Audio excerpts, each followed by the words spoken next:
and we're going to start because it is also 7:31. So thank you everybody for joining us. Um, and to look back a little bit at 2025, we know we've got a good full agenda with all of our vice chairs and surgeons in chief going to tell us looking back at 2025, kind of putting the year in perspective. And I think it's a good thing to do at the end of every year to kind of look back at many of the amazing things that were achieved. I mean, especially in the context of, I just took a few of these from the internet. I mean, there's like, some this has been a extremely challenging time, a very emotional time, I think, for all of us. And we've benefited from great leadership. Many of our McGill faculty have been very involved. Like Patrick Charlebois, the head of the ACUC, I don't think expected this in his last year of his term. So very emotional. We've seen people speak out in the media from our department, which I think is really important.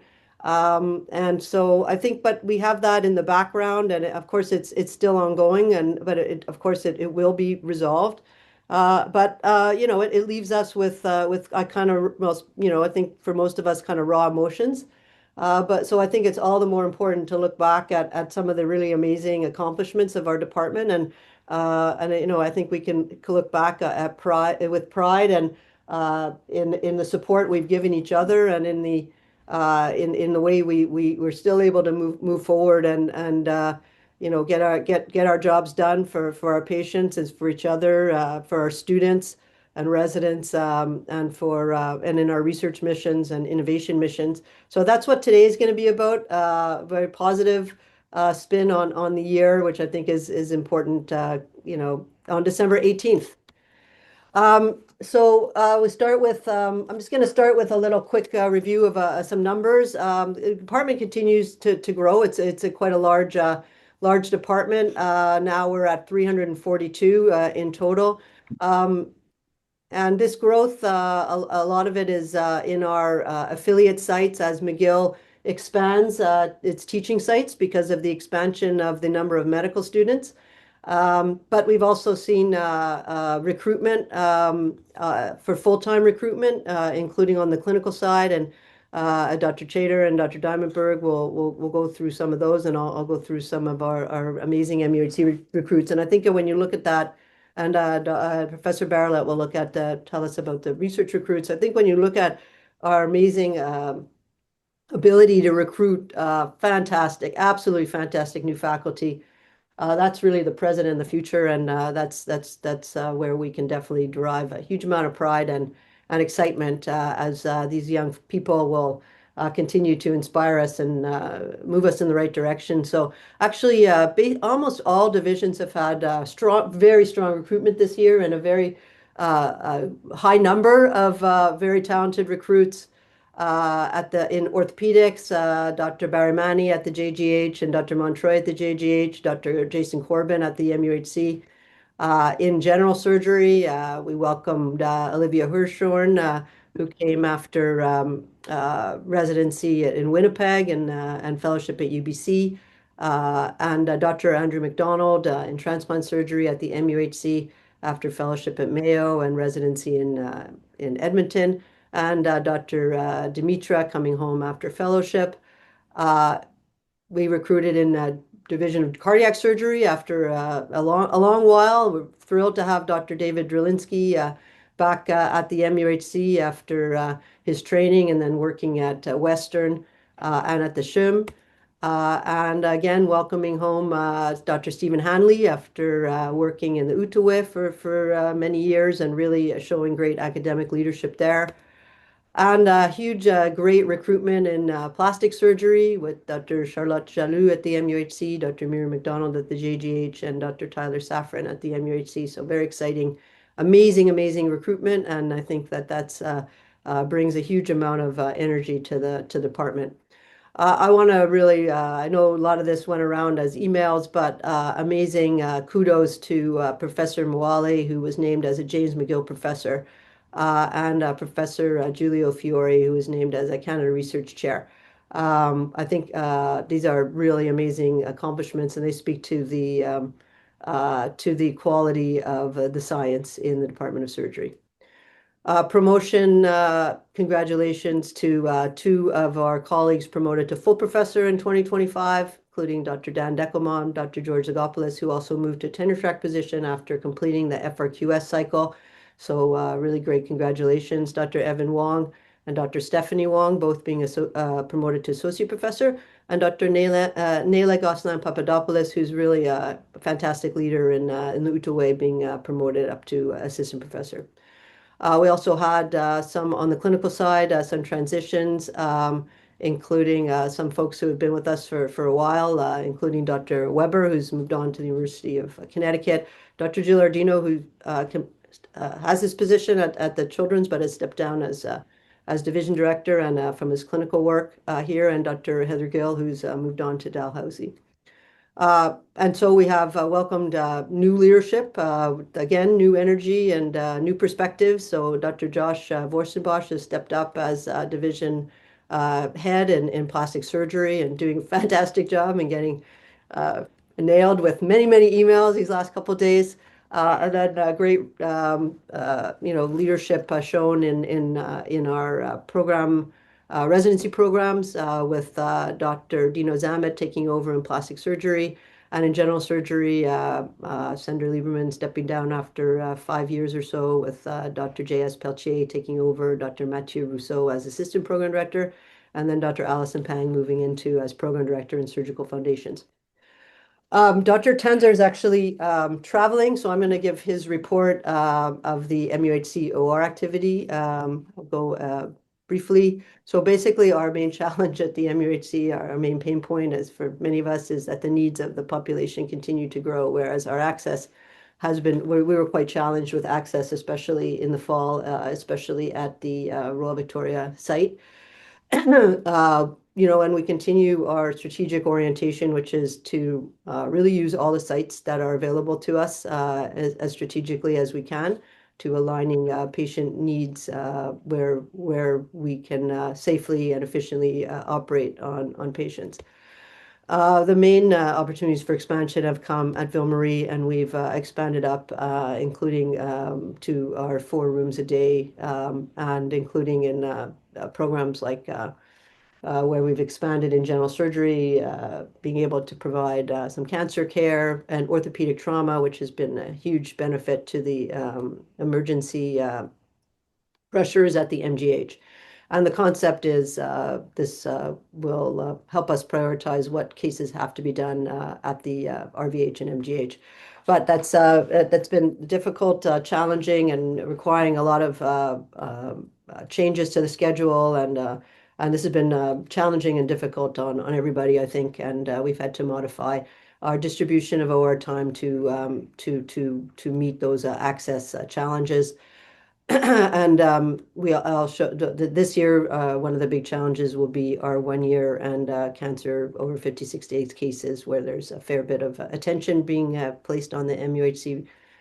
So having to create space to get over the hump on some of those cases. If we look at our volumes, looking at our Power BI, this is for the not for the calendar year, but our fiscal year through period 7. So some of our access challenges obviously are demonstrated with about a 5% decrease in the number of cases compared to the year before at the MGH, and about a 12% decrease in the number of cases at the RVH. So this is not a surprise to anybody working at these places. This has been a very, very challenging time. Lachine has been doing better, increasing the number of ORs, and that's been fantastic. And the CMS again increasing to almost 4 operating rooms a day, and helping us at least for appropriate cases have some access for those cases. As to as well, continuing to maintain a very high volume of cases.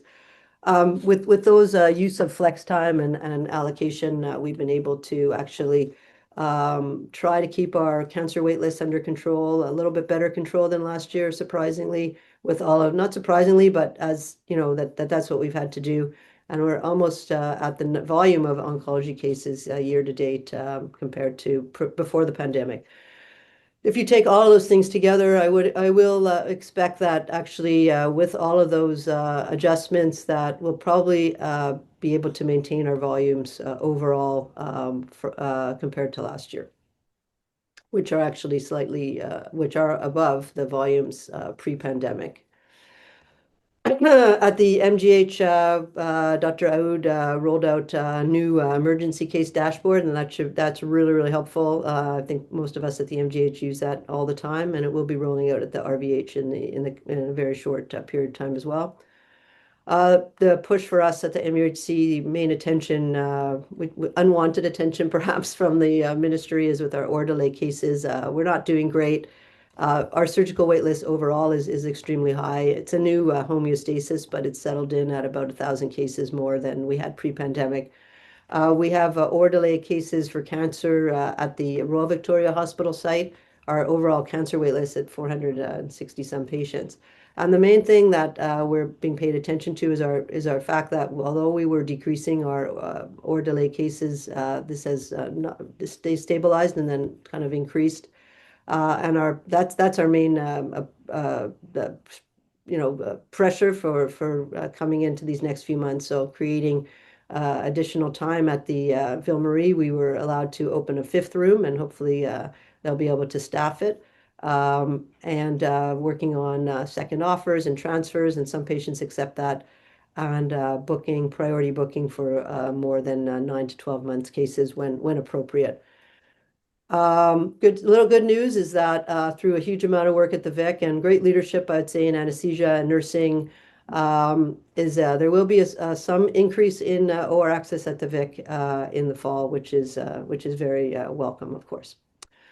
So we're going to move on to Dr. Chaytor at the JGH.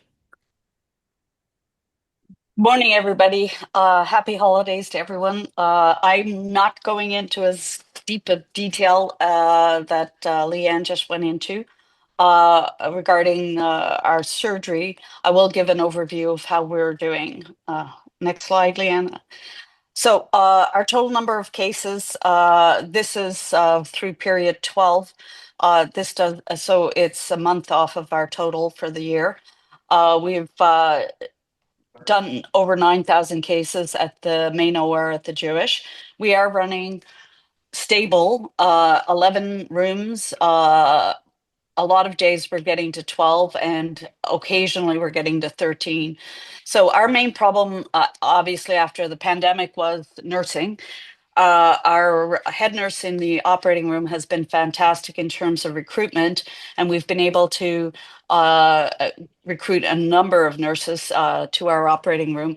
Nursing is not an issue now. Then it became anesthesia. We had 5 anesthetists all retire within a 18-month period. So then our anesthesia department has done really well in terms of recruitment. And then our RTs. So we had 5 RTs pregnant at the same time, which really cut down on our RTs. So the reason we haven't been able to get back to 13 rooms and stable at 13 rooms is we have 5 RTs off on mat leave right now. One is coming back in January, so we're hoping to get stable at 12. And the others are due back sometime next summer. So we're hoping to get back to our pre-pandemic number of 13 rooms at the JGH. We also use laser view for our anterior eye and cataracts. And we use Outremont as our offsite private surgical center. They're not nearly as efficient as Ville Marie. So we've done less than 1,000 cases at Outremont this year, but our volumes are stable, and we're hoping the number should be that we're close to 14,000 cases by the end of this calendar year. Next slide. Colorectal and gen surgery gave me their breakdown. I didn't do the breakdown for any other division.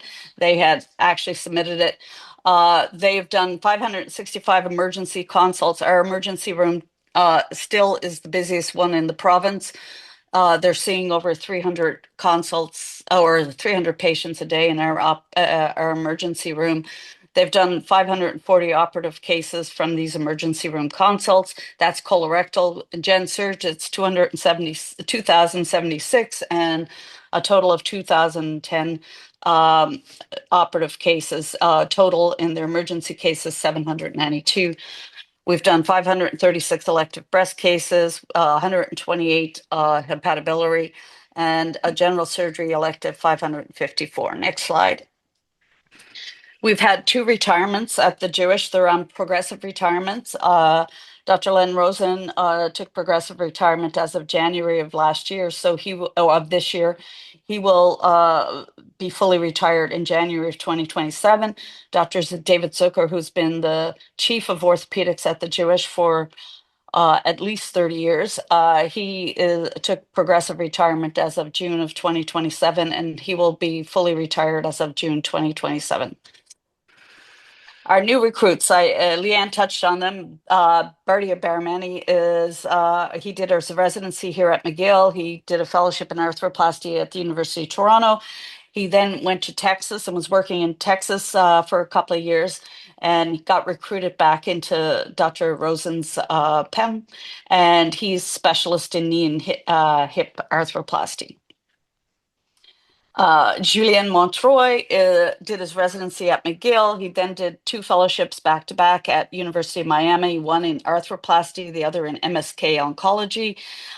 He is working at the Jewish doing hip and knee arthroplasty and MSK oncology, mostly secondary metastases at our site, but he's also working at the RVH with the MSK oncology people. In vascular surgery, Anna is not officially with us yet. Anna did a residency at McGill. She's leaving to do an endovascular surgery in Australia as of January. She's going to be doing endovascular surgery. She's been helping out at the Jewish for all fall since she finished her residency while she was waiting to go do her fellowship. And she's been an amazing asset, and she'll be coming back to the Jewish in January of 2027. And our other excellent recruit is in plastic surgery, Miriam McDonald. She's a double board certified plastic surgeon. She was board certified in Brazil in 2013. She came to Canada with her husband in 2017. Then did a complete residency at McGill, God love her, and then did a fellowship in breast reconstruction and microsurgery at the University of Ottawa. She joins Tasso and Alex in the plastics department and is very active in doing breast reconstruction after oncology surgery. So in terms of our academic mission, as Leanne touched on, we have a number of people that are active at McGill. J.S. Pelche is now the program director for general surgery. He left as program director of Surgical Foundation. Alison Pang took over Surgical Foundation's program director from J.S. Pelche. Nancy Moran is colorectal residency program director. Emmanuel Moss is still program director for cardiac surgery. Ellie Gershwitz is still the vascular program director. Spira Vanunu is the fellowship director for the JJH Hepatobiliary Fellowship. Evan Wong is the general surgery competency chair, and I'm the orthopedic surgery competency chair at McGill.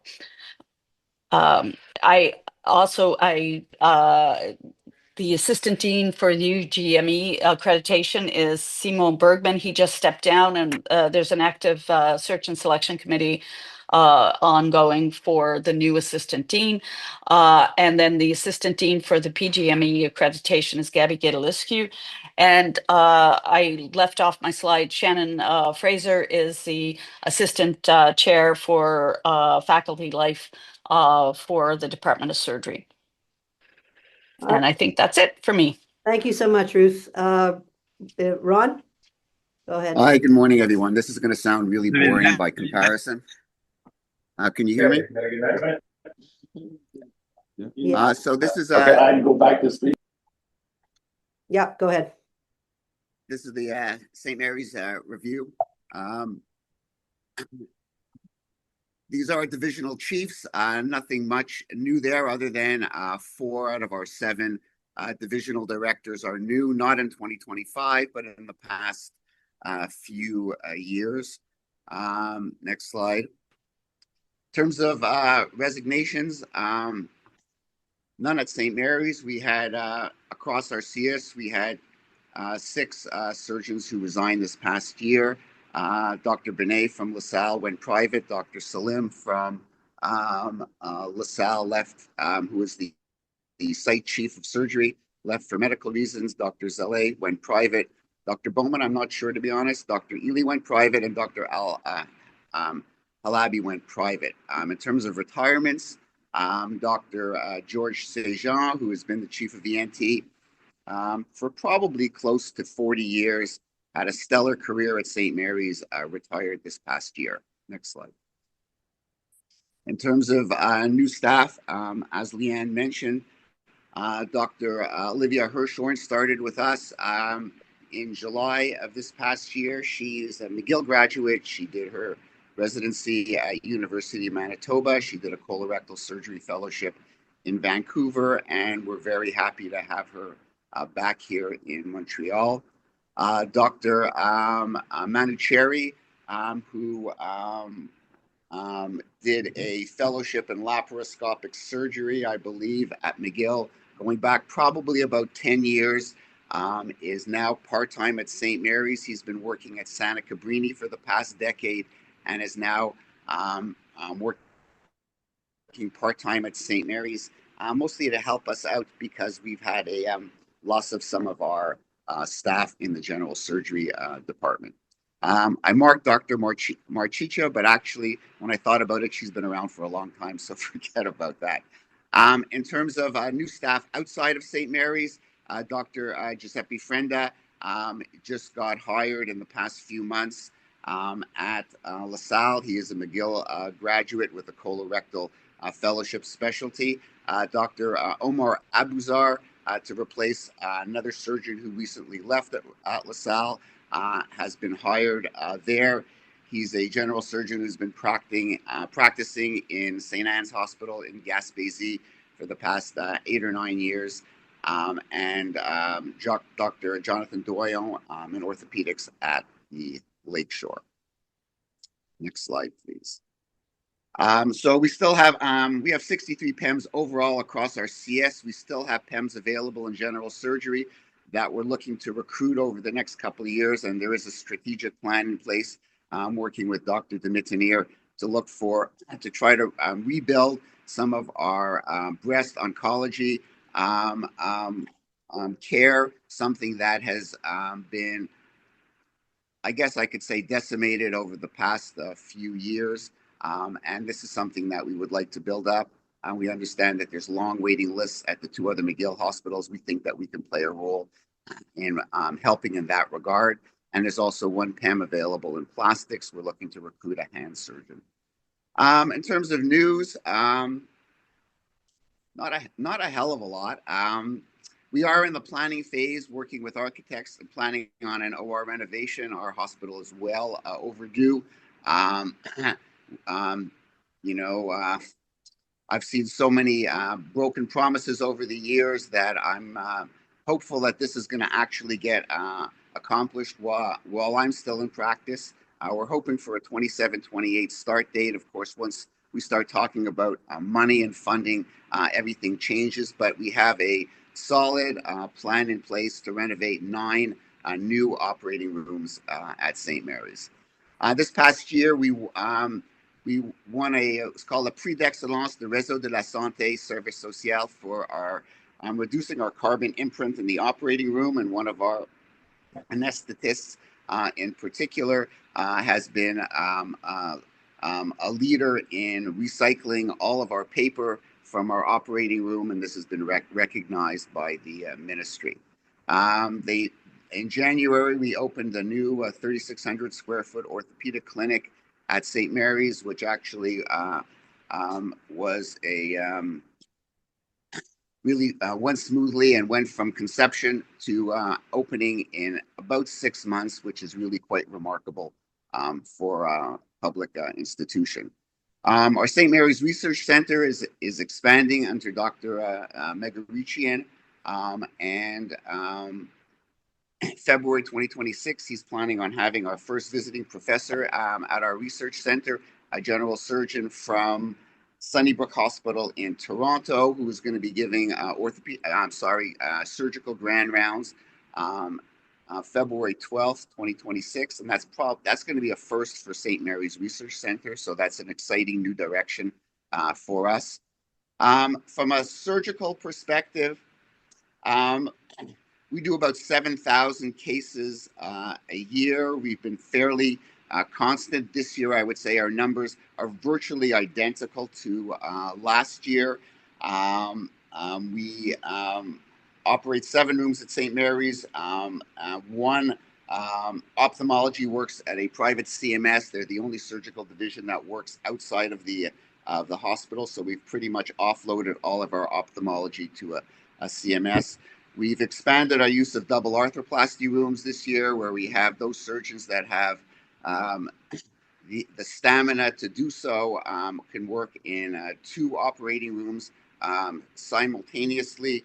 We have some of our younger orthopedic surgeons doing 6 total joints in a day, moving from room to room. And I'm just on a meeting. We'll be back in a few minutes. Just give me 2 minutes, Kelly. Thank you.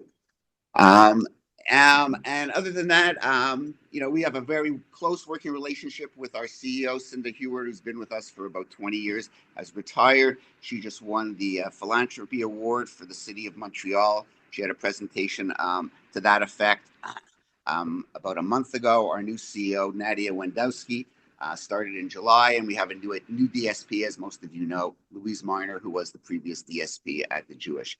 And with that, I'll say happy holidays to everybody and a healthy new year. Thanks, Ron. I'm going to go to Dr. Fraser next. Sure. So I think almost a year ago, we introduced the Pulse 360 feedback program that we then asked our leadership members to go through over the last few months. We've just completed that cohort of people to try and work out some of the kinks and the nuances of having that in our system, where we don't have a common email or pool for our nursing and assistants in order to give us that 360 lens. But we had feedback from 760 individuals for our leaders, and this includes some of themselves rating themselves. And it was divided into these sections, which gained some insight for our leaders. We'll go to the next slide. And then we looked at how we compared to different groups. So overall, there's the research behind all this feedback. Most of the surgeons and chiefs and chairs thought it was accurate, it was well received, and it was effective. Next slide. And this is how we stacked up against this benchmark group of people. So physician leaders from North America, which include the Harvard group and several sites in Canada.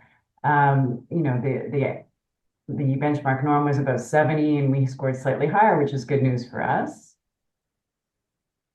As we can see from the previous reports, we have great leadership. And these are the sites that we're benchmarking against. It ranges from places like Hawkesbury General Hospital up to UHN in Toronto and the CMPA, as well as several sites in the States as well, including Mass General and Brigham and Women's. So it's broken down into start, keep, and stop kind of behaviors.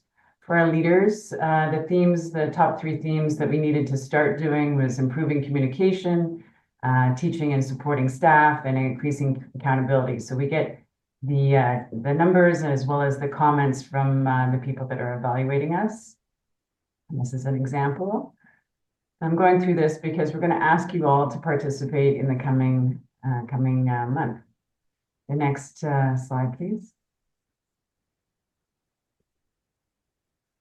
So, yeah, so the plan is to open Pulse 360 to all attending staff for the Department of Surgery. And it's almost painless, I think most of the leaders would say. You just have to identify from the pool that has already been created, or you can add the people that you work closely with, you would appreciate some feedback with. This includes our trainees, our residents, other staff, other non-surgical staff, as well as our assistants and nursing colleagues. Then you get your reports back, and those, if you are identified as having some areas that you might want to work on, there's coaching and educational modules that we can hook you up with to improve some of the skills that we use every day. In terms of other things going on with the life cycle, I want to thank everybody that completed the survey in the fall. We're still working on how to leverage some of the opportunities that were identified that would be useful for our attendings across the life cycle of being a surgeon at McGill. And one of those things would be to improve access to resources that come up across the life cycle. So there is a website. We're looking for content. Right now, we had a great presentation on fertility issues in surgery, and that presentation and some of the resources are on that website. There's going to be more educational modules on that. And if you have some ideas for that, or you are giving a presentation that you think would be a good fit, please let me know and we'll add that content as well. We always get 1,000,005 emails every day, and it's hard to sift through them all. I appreciate those people that get back to me about what they were thinking. I've met with some of the leaders regarding what they do at different sites in terms of onboarding new recruits, and we just heard about how many new recruits we have.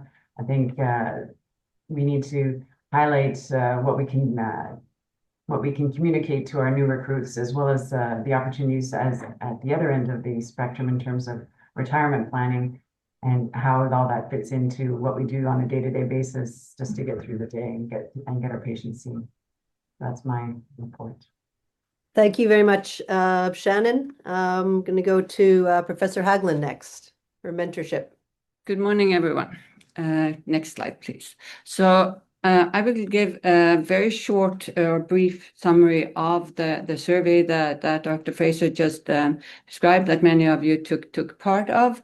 So the survey was designed to determine how to best guide our faculty to reach maximum support. And we asked questions regarding how challenging in launching a clinical career, and most common challenges revolve around time management, administrative burden, and institutional processes. Next, please. We also asked about launching a research career and found that time allocation, mentorship, and resource availability, along with managing students and balancing multiple roles, were among the top challenges. Next. An overwhelming majority of the respondents, 78%, reported not having a formal mentor. So this is clearly a significant gap. Next, please. And most of those who had a mentor arranged it by themselves. Next. Although a lot of people said that they didn't have a mentor, most respondents indicated that it would be very useful to have one. Please. Next. And the top preferred mentorship that was prioritized was career planning. So next. So just to summarize all of this, there is a critical need for structured mentorship, better administrative support, and programs that address time management and resource allocation across the department to improve career development and retention. Next, please. So this leads me to the next part. We are in response to this introducing a modified grant preparation support program tailored for FRSQ Junior 1 level investigators that will start in the spring of 2026. This initiative includes an open workshop with a tentative date of March 18. And this will focus specifically on FRSQ and Junior 1 application. The workshop will highlight procedures to give practical tips and information about this specific grant. So in addition to the workshop, individuals that are applying will be paired with a small group of mentors and peers to have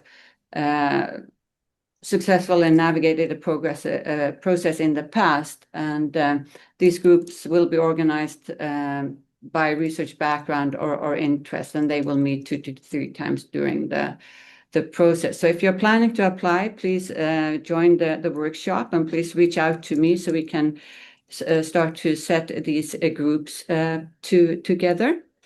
Next, please.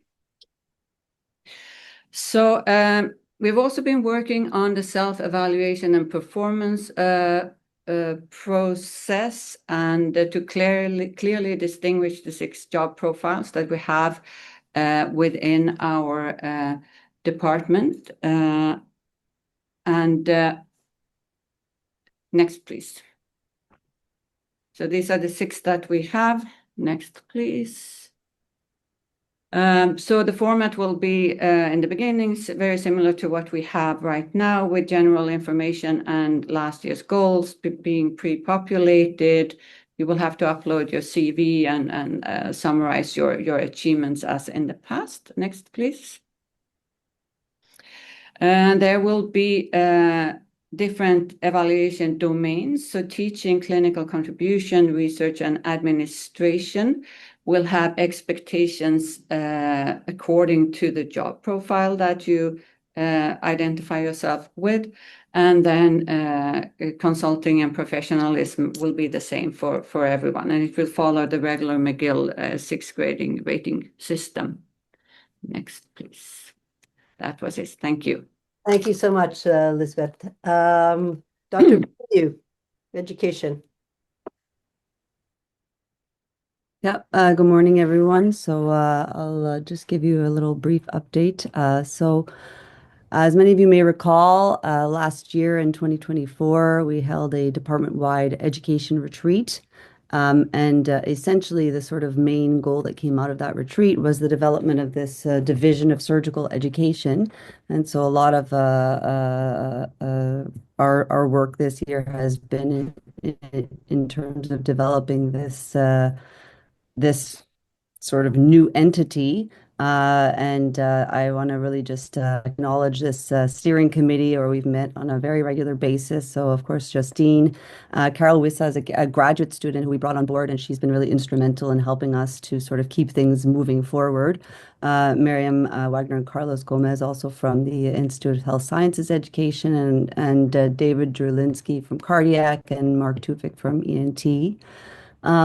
We actually have a physical space at the Montreal General Hospital, which is a real sort of rarity. And it used to be a space that was used for other sort of education-related activities. And it's in D6257, so right across from Leanne's office at the General and next to the cafe and everything, so very well located. It's a small space, but we're sort of having to clean it out and kind of repurpose it for the dose. So that's been an ongoing project as well. And we've been working on not only the creation of our sort of brand. When we initially had the idea of how we're going to build this, it was sort of build it and they will come. So we're taking kind of that approach to it. And this is not the finalized version, but the logo will likely look something like this. And so we'll, more to follow on the final versions of that. Part of the process of doing this branding exercise, and we're working with a firm on this, is also sort of develop what we call this unique value proposition. Next slide. which I'll share with you. So the McGill University's Division of Surgical Education is a community transforming how surgeons learn and lead at the highest level. We blend the science of education with the real-world complexities of surgery to build clarity, presence, and decision-making under pressure. This is surgical mastery redefined, where innovation and connection drive performance. So really bringing in that piece of trying to create a place where people feel like they belong, where people feel like they can connect with others, working on various projects, whether it be for teaching purposes, for research and education, or for developing curricula, projects, etc., bouncing ideas off of people. So we're sort of building it with this vision in mind, and so more to come about that. Next slide, please. So in the very short term, of course, we're running again our resident leadership course, which will be, I guess, one of the um, first sort of initiatives on behalf of DOSE.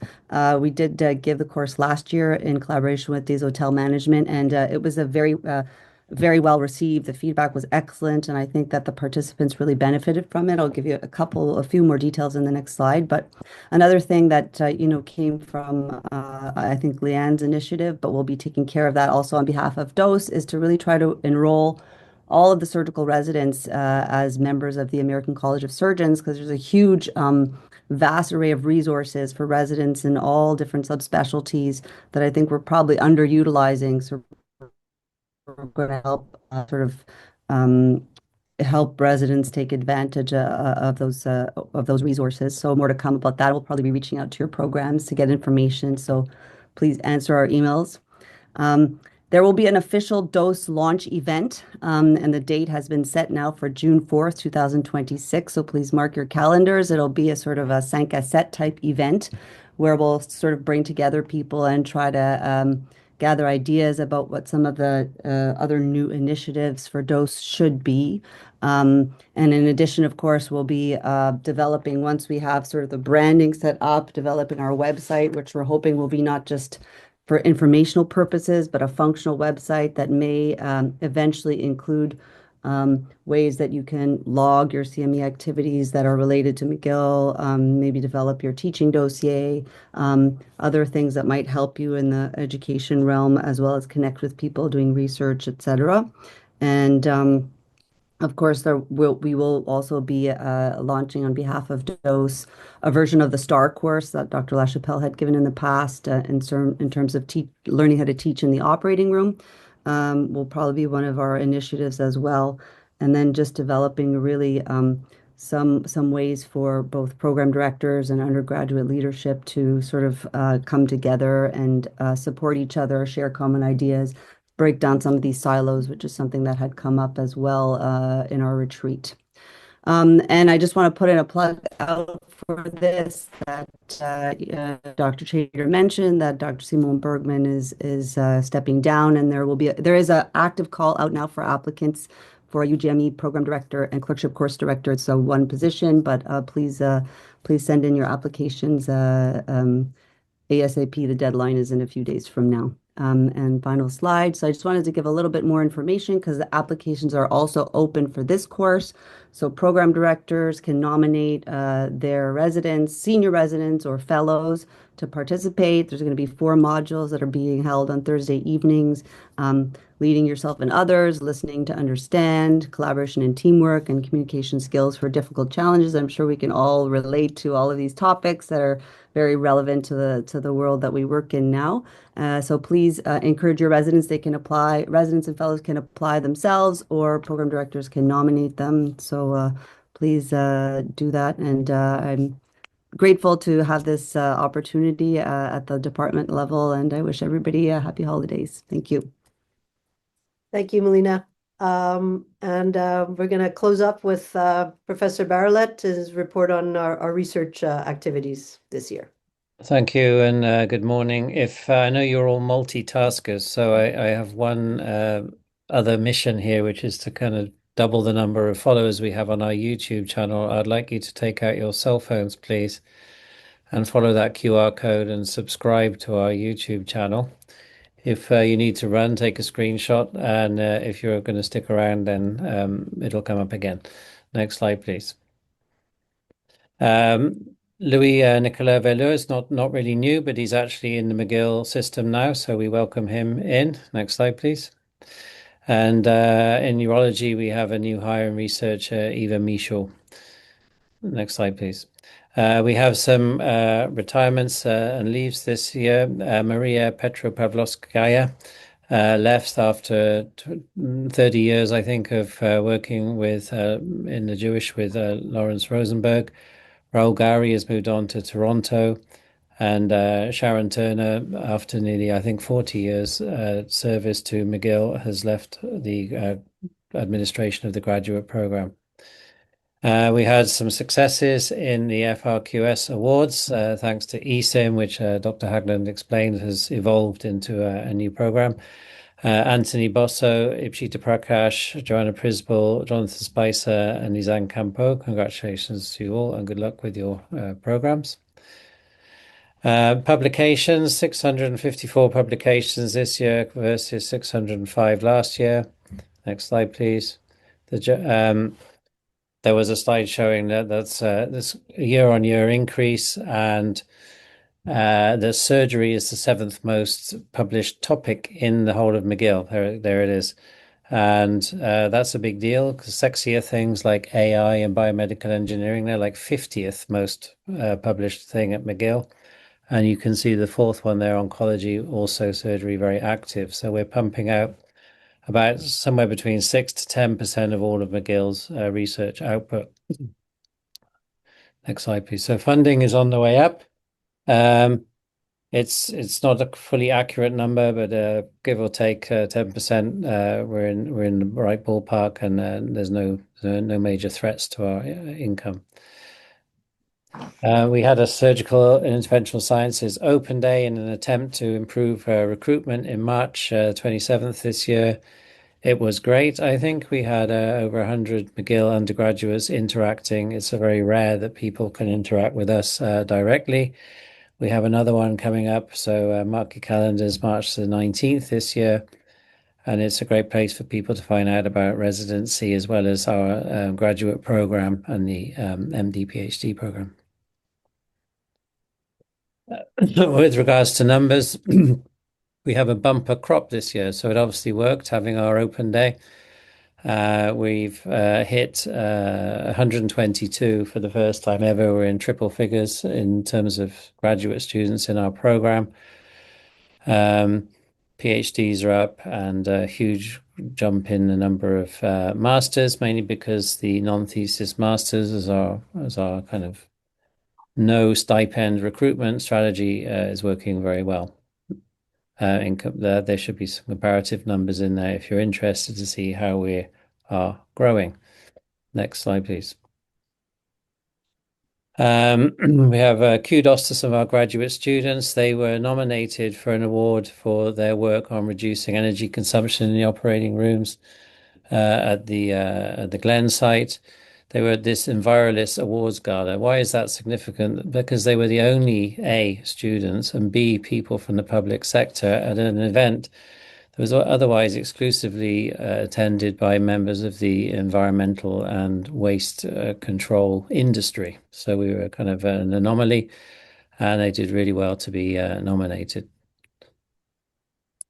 Next step, and there they are with their award.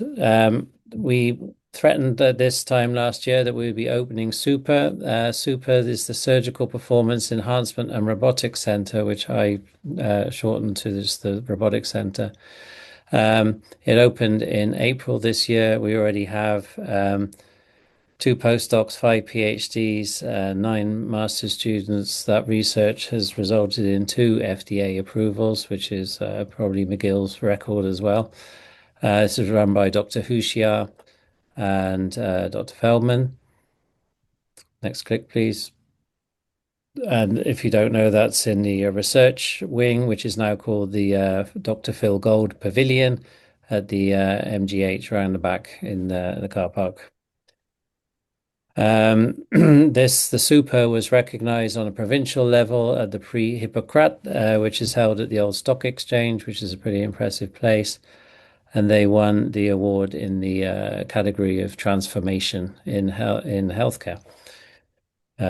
That's great. We have created the Graduate Executive Committee, which has bi-monthly meetings, which looks at issue resolution, policy, and reports to the Surgical Executive. That's chaired by Vassiliou.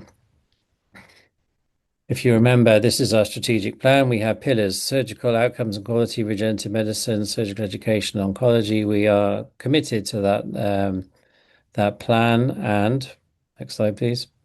We've been looking at all of the things that we teach in our graduate program and looking at the learning outcomes and checking that they map onto that. And if they don't, we are fixing that. So we're sending out surveys now to students that have taken our courses to see what they think about it. And we'll be getting in some external reviewers to audit our curriculum and recommend updates. Next slide, please. So far, we're coming up with the idea of a foundational curriculum that is common to all of our different concentrations, and we don't have time to get into it, but happy to have any input from people that are interested. Next slide, please. We have new courses coming up. We have a really popular AI in medicine course. It's like 100 students. We have an advanced topics coming out, also run by Dr. Hushia, CRISPR and gene editing. A new concentration with otolaryngology will be folded into SIS, and we have new programs in the works. It takes months and months and months and months and months of endless committees to get anything approved, but we're in there. We're in there. Next slide, please. So if you missed it at the beginning, you're ready now. This is your chance to join the YouTube video. Get that QR code saved somehow. The digital hub. So, we have a website. We've moved on from websites. We are now doing anything else that's digital. We have an Instagram and this YouTube channel. They put out over 46 videos. There'll be another 4 up by this time next week. We're up to the thousands of views. Why do we care about how many people join? Because we can get income and then sustain this thing. And you're very welcome to submit any materials we have.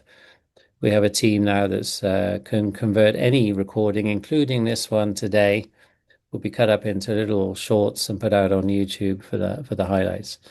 So feel free to use this outlet to advertise anything that you think is important. Next slide, please. Other things the digital hub have done. We have a chat bot on our admissions site so students can ask questions.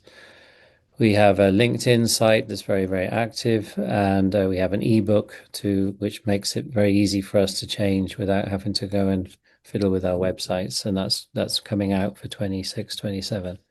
Next slide, please.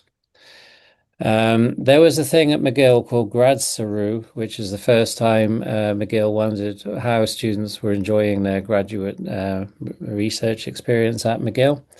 So they sent out this questionnaire that's kind of national across North America, and just to say that we aced it, right? So this particular slide, just look at the last 2 points there. Maybe you can't read them, but it says overall quality and overall value, 96% and 83%, very, very highly scored. We're scoring low in that we don't ask our students to teach much, which is probably normal.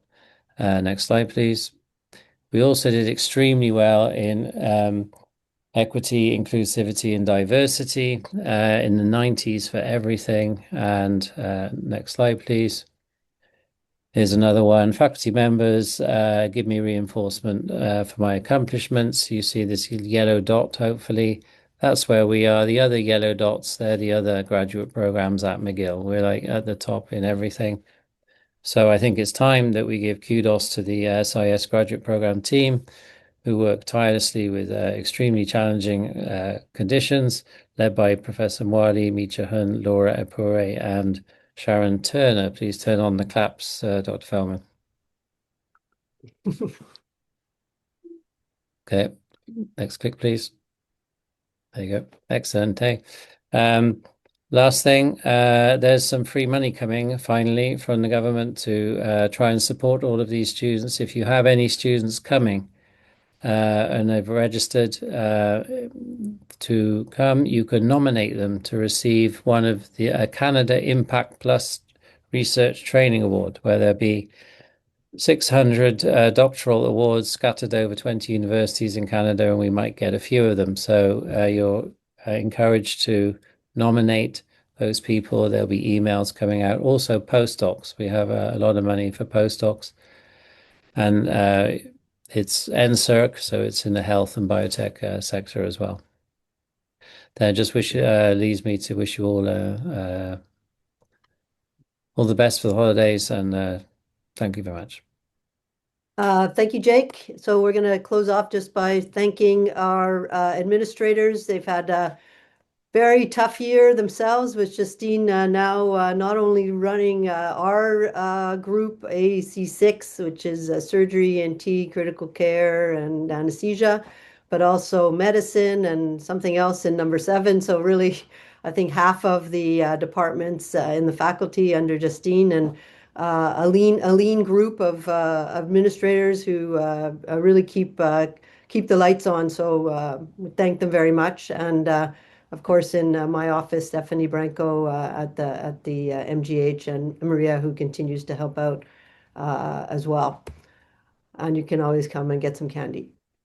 And I want to thank the surgical exec on all of your behalf. You heard from some of them today, but also our division chiefs. They do work very hard to support all of you, and it's a great team, and I'm very lucky to have all their advice and commitment to our clinical and academic missions.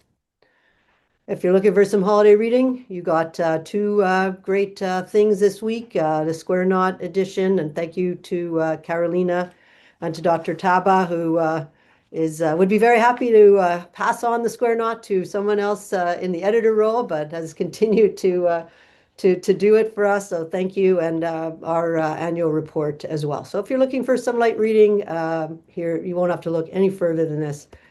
And thank you very much, everybody. Lots to be proud of in our department, and to be appreciative, mostly working with all of you. And I hope everybody gets a little bit of rest and relaxation, and be ready for whatever 2026 has to throw at us. So there, we're going to stop right there. And I think we're a bit out of time, so we won't really be able to take questions or comments. But as Dr. Barralet said, we're going to have the presentation up, and if anybody has any questions or feedback, you can always get in touch. So thank you very much. Have a great day, and happy holidays and Happy New Year. Thank you. Thank you, Bye. Leanne. Happy holidays. Bye.